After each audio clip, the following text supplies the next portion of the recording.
రాష్ట్రంలో సర్వకులాల సంక్షేమ ధ్యేయంగా రాష్ట్రీయ జన సంక్షేమ సేనను ఏర్పాటు చేసినట్లు మాజీ ఎంపీ చేగొండి హరిరామ జోగయ్య ప్రకటించారు.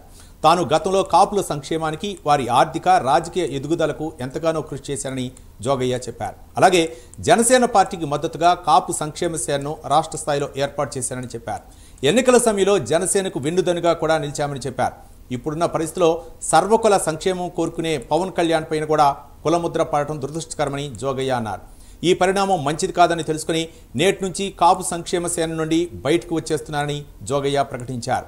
కాగా నూతనంగా ఏర్పాటు చేసిన రాష్ట్రీయ సంక్షేమ జన సంక్షేమ సేన అన్ని కులాల్లోని పేదల అభ్యున్నతి కోసం కృషి చేస్తుందని జోగయ్య చెప్పారు.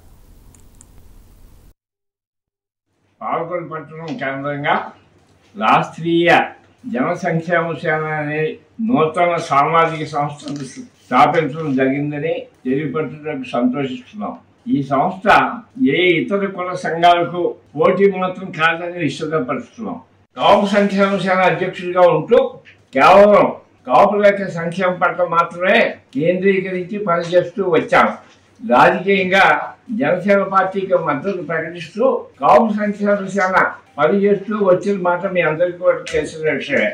దీనివల్ల మాకు అంటే ఈ కాపు సంక్షేమ సేనలో ఉండేటువంటి కాపు కులస్తులకు కులముద్ర పడటమే కాకుండా మా మద్దతు వల్ల సర్వ కుల సంక్షేమం కోరుకునేవాడైనా పవన్ కళ్యాణ్ గారి పైన కూడా కులముద్ర పడటం దురదృష్టకరం.